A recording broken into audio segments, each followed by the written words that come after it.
prepared ourselves to meet the manpower challenge. If you're not sure of yourself, come in and have a look at Sarawak.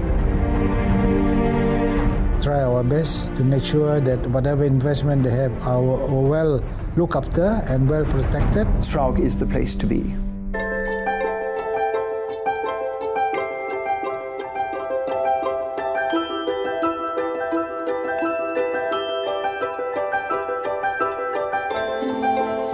Sarawak, known as Bumi Kenya Lang, land of the Hornbills, Malaysia's largest and one of the fastest growing states on the beautiful island of Borneo. This year, Sarawak honors its 50th anniversary and sets up the stage for international investors and travelers to join in on the celebration.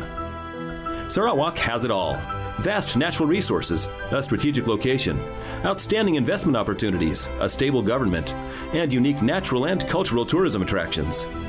The factor that sets people of Sarawak apart is their hospitality. Sarawakians are well known for their openness and generosity. There are over 30 different ethnic groups and tribes living in the state in peace and harmony with each other. Thus, it's no surprise that more and more investors around the world are setting their sights on one of the hidden gems of Southeast Asia.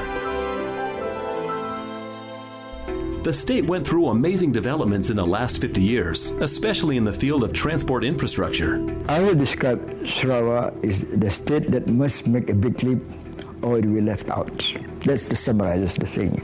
It was the poorest state in Malaysia when we first came to be part of the Federation in 1963. But since then we have built about 26,000 kilometers of road and many other amenities.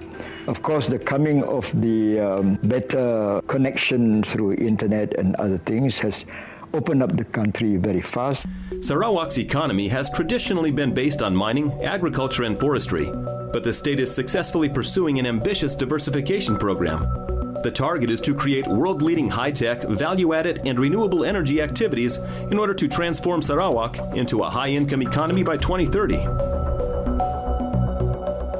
We exercise good financial prudence and financial discipline.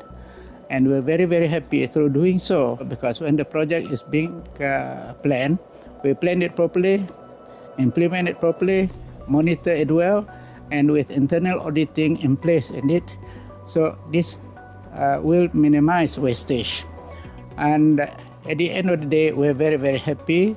Our financial prudence has been recognized by international bodies. The Standard & Poor's rated us at A- with positive outlook. The massive Sarawak Corridor of Renewable Energy Project, or SCORE, in short, is a prime example of Sarawak's forward-thinking, investor-friendly, and very global approach when it comes to economic development.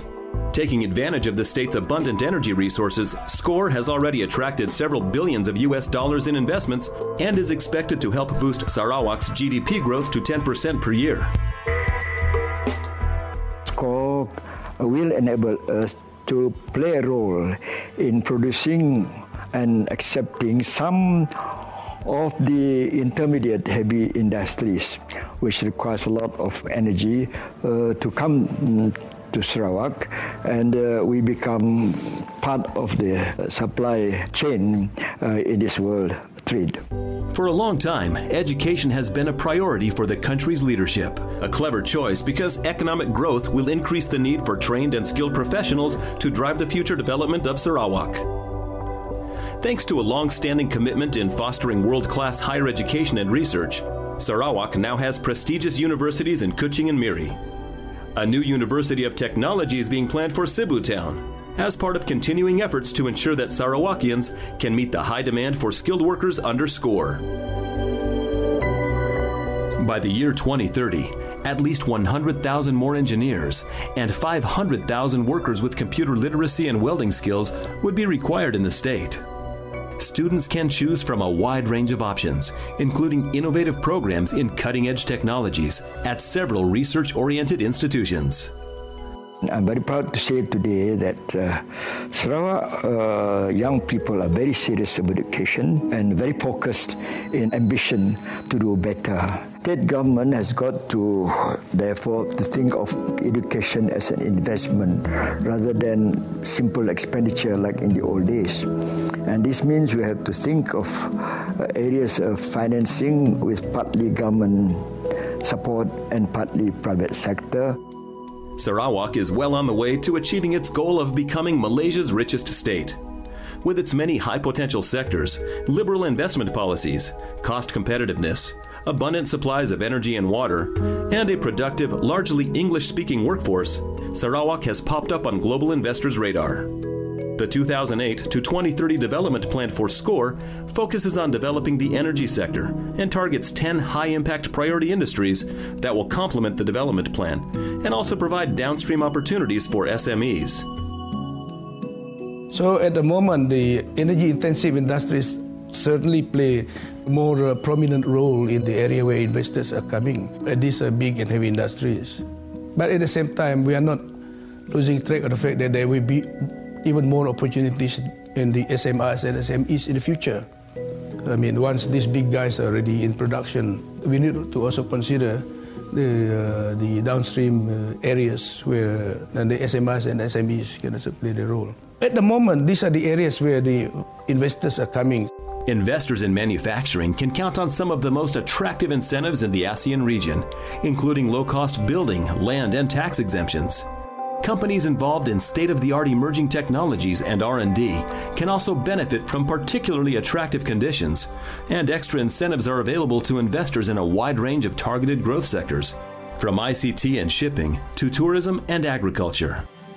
The Regional Corridor Development Authority, or RECODA, is leading the way in implementing projects vital to the success of Sarawak's second wave of development. RECODA manages and promotes the Sarawak Corridor of Renewable Energy, or SCORE initiative, which aims to attract and support investment in energy-intensive industries, agriculture, and ecotourism, and to make these investments succeed. Developing these targeted industries and their downstream value-added activities will boost Sarawak's economy and drive forward industrial development along the corridor. RECODA is committed to operating according to competitive private sector principles and with a clear commercial mindset. Its focus is on minimizing red tape, providing world-class customer service, promoting good governance, and serving as a reliable, effective, one-stop shop for investors. Along with providing top-quality infrastructure to support business growth, RECODA is enhancing SCORE's competitive edge. SCORE offers local and international businesses unprecedented access to an abundance of inexpensive hydropower and other natural, renewable resources, as well as to fast-growing markets in India, China, Indonesia, and elsewhere in Asia. In fact, investors in SCORE can count on streamlined access to more than 3 billion consumers all over the region.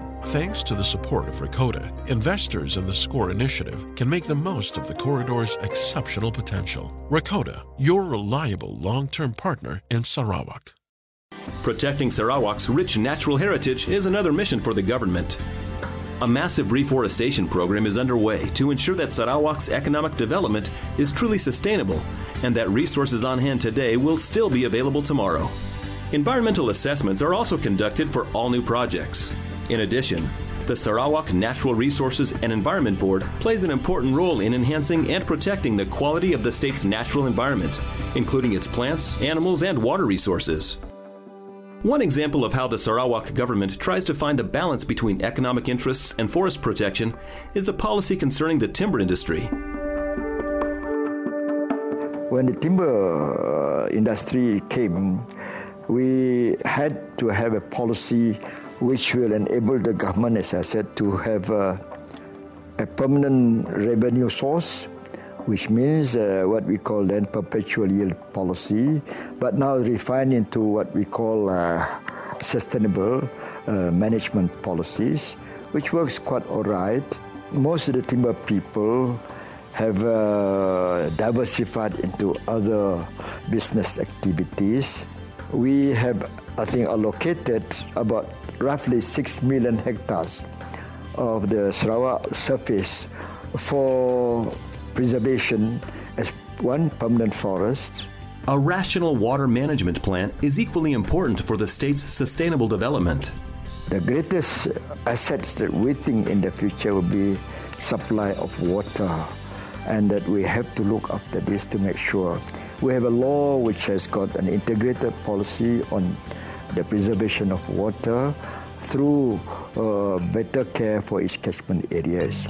The government is well aware that it is crucial to cooperate closely with the Sarawak people in order to reach its ambitious goal of a balanced resources management. This is a place where you can see harmony among the people.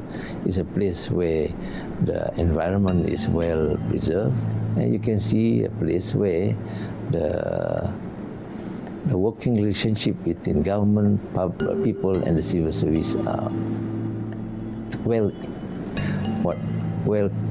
very cohesive and very well nurtured for a long time already.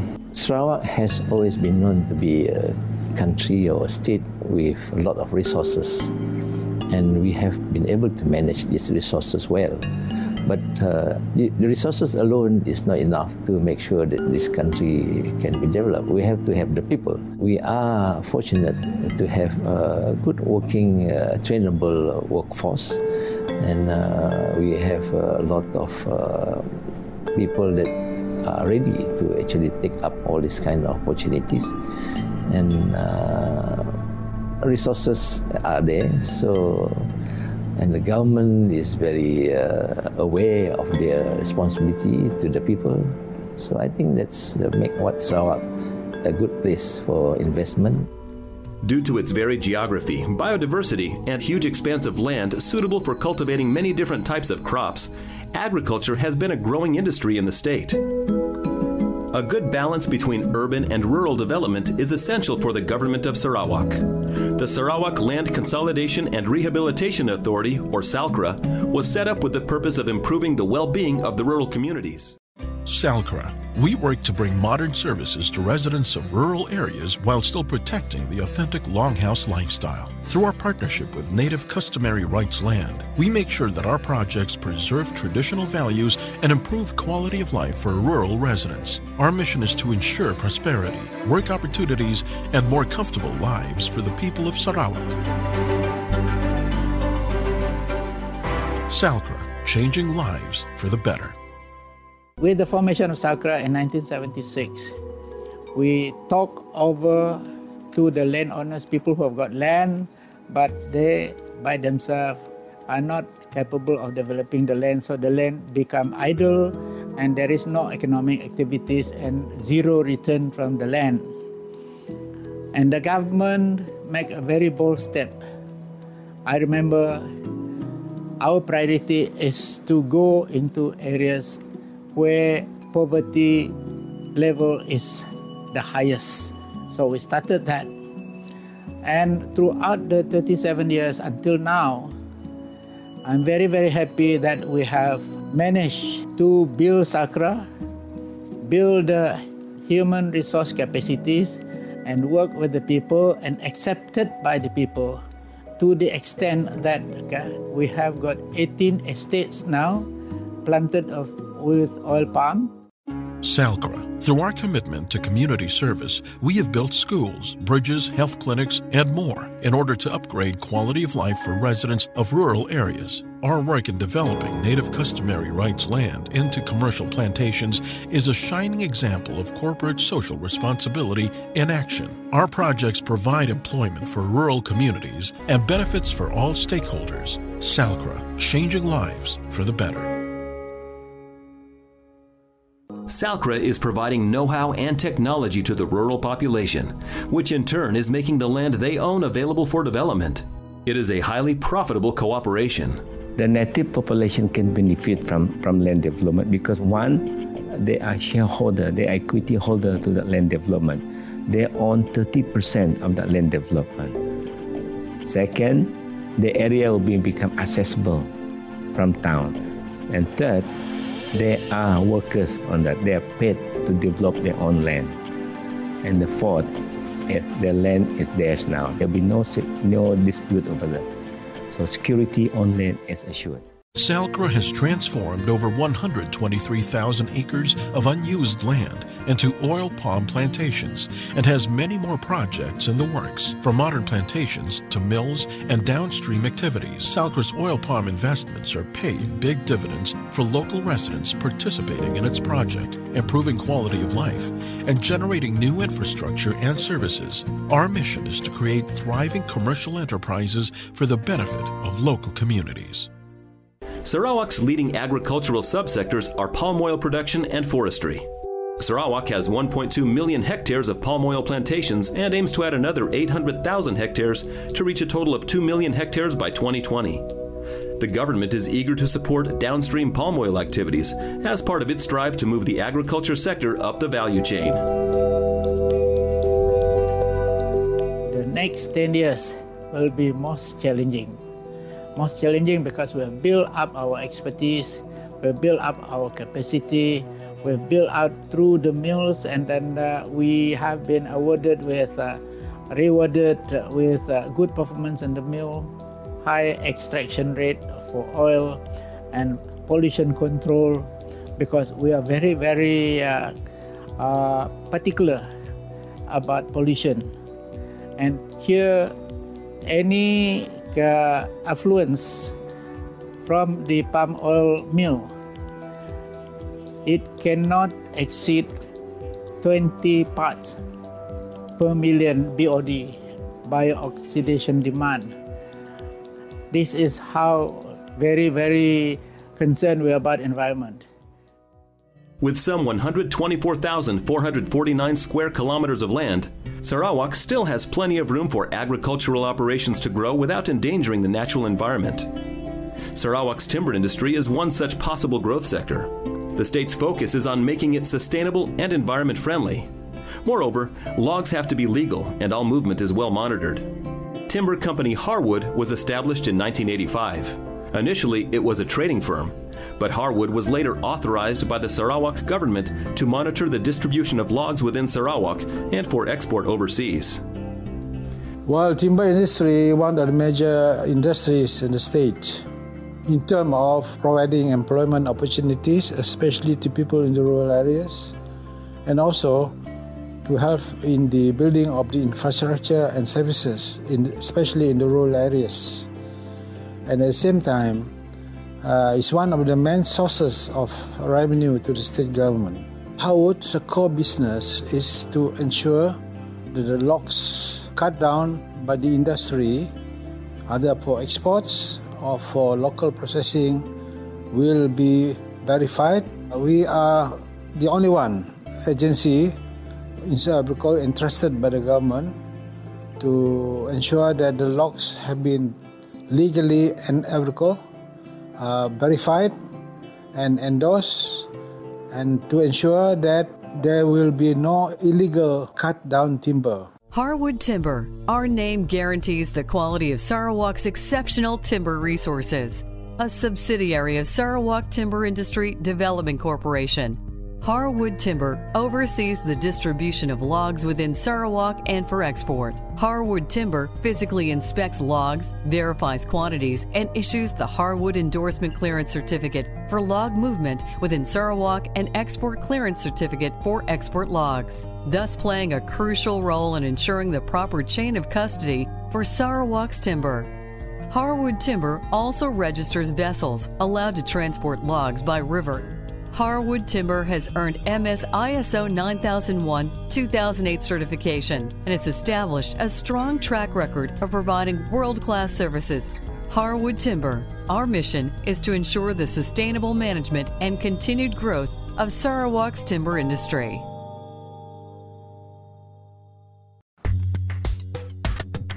Ambitious infrastructure and construction projects are underway throughout the state to create the right foundations for sustainable economic expansion. One example is the Samalaja Township project by Chayamata in partnership with the Bintulu Development Authority. Samalaja Township is being developed north of the cutting-edge Samalaja Industrial Park, yet another ideal base for business in Sarawak. The construction sector here is set for very significant growth. This is driven not just by building the industrial facilities that everyone is talking about that are coming through the energy-intensive industries, but also through the associated infrastructure required. This covers ports, dams, townships, housing, factories for small SMEs, all these things that follow on from major industrial developments. All this has got challenges. The state, quite rightly, wants it done to international standards, systematically, and on a fast-track basis. And so the construction sector's issues are to make sure we get enough workforce, both in terms of labourers and in terms of the professionals to drive it, to maintain these standards, and I think to learn to use more fast-track construction methods, something that's not been big here yet. Personally, though, I think from my knowledge of the state and the people here, they will surmount these challenges, and that the construction sector will prove to be an opportunity for everybody and not an obstacle to the development of the state going forward. Leading listed company, Cahaya Mata Sarawak Berhad, or CMS, with its synergized portfolio of businesses including cement, construction materials, property development, and financial services, is a key driving force behind Sarawak's SCORE-led economic development. CMS is Sarawak's largest private sector investor. CMS stands out as your world-class local partner of choice in Sarawak. Sarawak Cable, a key player in building Malaysia's energy transmission grid. This diversified enterprise manufactures and trades all types of low-voltage power cables and wires, high-voltage conductors, steel poles, transmission towers, hot-dip galvanizing services, and related products. Committed to adding value for its customers, Sarawak Cable has ambitious growth plans. Sarawak Cable, the dynamic provider of total power solutions. Sarawak Energy Berhad has been serving the people of Sarawak for more than 70 years. Sarawak Energy provides electricity to more than 500,000 customers and is playing a key role in spurring on the development of Sarawak's high-potential energy sector. With firm plans for further rapid growth, Sarawak Energy is on track to becoming the leading producer of renewable energy in Southeast Asia. Sarawak Energy, your reliable energy partner in Sarawak. The rest of the state's road system, particularly in remote areas, is currently undergoing thorough expansion and upgrades. Sarawak also has 55 navigable rivers with a combined length of over 3,000 kilometers. The state's modern ports at Kuching, Cebu, Bintulu, Miri, and Kampong Senari are equipped to handle general and bulk cargoes. A cutting-edge new deepwater port at Samalaja is designed to serve nearby aluminum and manganese smelting plants, as well as other industrial operations linked to the SCORE project. Over the past decade, Sarawak has also fostered an impressive communications history. The 100% government-owned company, SAINS, was created 20 years ago to spur the ICT development in the country. SAINS actually, in a nutshell, is realization of a vision of the Chief Minister of Sarawak, who wanted actually to put the technology, in those days we call it computerization, into the development as part and parcel of the development of the state. At that time, the state of Sarawak was among the least IT utilizing states in Malaysia. Within 10 years of SAINS formation and the work that we did, the state was propelled, the state government was propelled to be among the top in terms of IT utilization. And today, I think we are, 20 years later, widely regarded as the most advanced ICT-enabled state in the whole of Malaysia. The ICT sector is expected to significantly boost the state's export totals in the future. Spurred on by investment incentives, Malaysia's ICT sector is set for double-digit expansion over the next 3 years and is expected to achieve a total value of $25.6 billion by 2015. Sarawak lives up to its motto, where adventure lives. Most visitors come for the state's exceptional ecotourism opportunities, such as one of the best tropical rainforests on the planet. Sarawak's Gunung Mulu National Park, a UNESCO World Heritage Site, is famous for its limestone caves, including the world's biggest natural underground chamber, as well as the world's longest tree canopy skywalk. Bako National Park near Kuching contains two challenging peaks for serious jungle trekkers, Gunung Marud at around 2,400 meters, or famed Batu Lawi, a tough 2,000-meter climb. And that's just the beginning. Tourism in Sarawak is growing steadily at a rate of 8% year on year. At the present moment, we receive 4 million visitors annually. These visitors are made up of both the leisure and the business segment. With respect to the leisure segment, I believe that Sarawak is a prime destination for niche eco-tourists and cultural travellers. We will never be a mass market, and that's not the market that we want to achieve. But to get this niche market of eco-tourists and cultural travellers, we need to drive yield and get the high-end travellers, which will drive growth in the industry. With respect to business travel, over the past 5 years, Sarawak and Kuching in particular has emerged as a leading secondary destination for conventions and meetings. This has been brought about by selling the mystique of Borneo, and I believe that we can do more by offering imaginative packages of the Borneo experience to business travellers. The Sarawak Cultural Village offers the visitors an insight into the traditional life of all 32 ethnic groups in the state.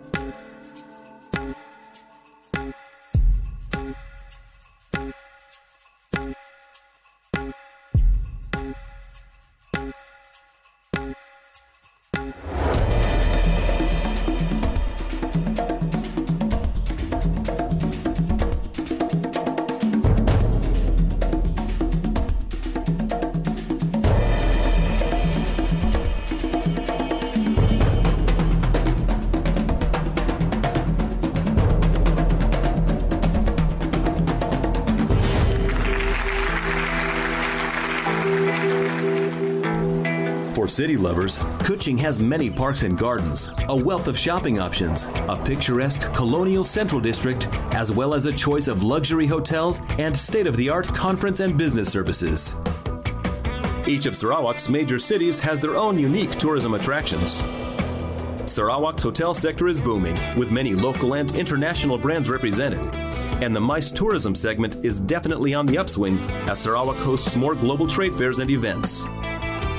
Along with all of Sarawak's other attractions, visitors can expect a warm welcome from the locals. In fact, Sarawak's friendly, open, and multilingual community is one of the best reasons to visit this fascinating place. Merdeka Palace Hotel and Suites, your 5-star home away from home in Kuching, one of Asia's most fascinating capital cities. Ideally located in Kuching's picturesque colonial district, near all the city's major businesses, cultural, and entertainment venues, Merdeka Palace Hotel and Suites is only a 20-minute drive from Kuching International Airport. From its elegant guest rooms and suites to its luxurious amenities and cutting-edge business services, Merdeka Palace Hotel and Suites has everything discerning travelers are looking for. The Pullman Kuching, this new entry into the city's 5-star hotel scene, is a clear winner thanks to its exceptional spacious rooms, world-class services, ideal location on a hill with panoramic views of the city, and the biggest banquet hall in Sarawak. The Pullman Kuching is ready to provide you with a modern and contemporary feeling. Kuching Car Rental, your top source for world-class car rentals in Kuching. Featuring value for money, flexible prices, personalized service, and highly trained drivers, Kuching Rental lives up to its motto, the customer comes first. No frills, no thrills, just top-quality car rentals for budget-conscious travelers. Whether you are traveling to Sarawak for business or pleasure, you can count on Kuching Car Rental for your car rental needs.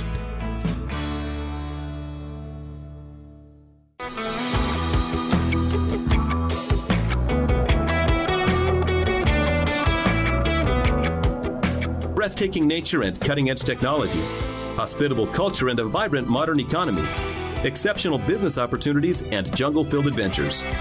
Sarawak has it all and more. The future of Sarawak is bright.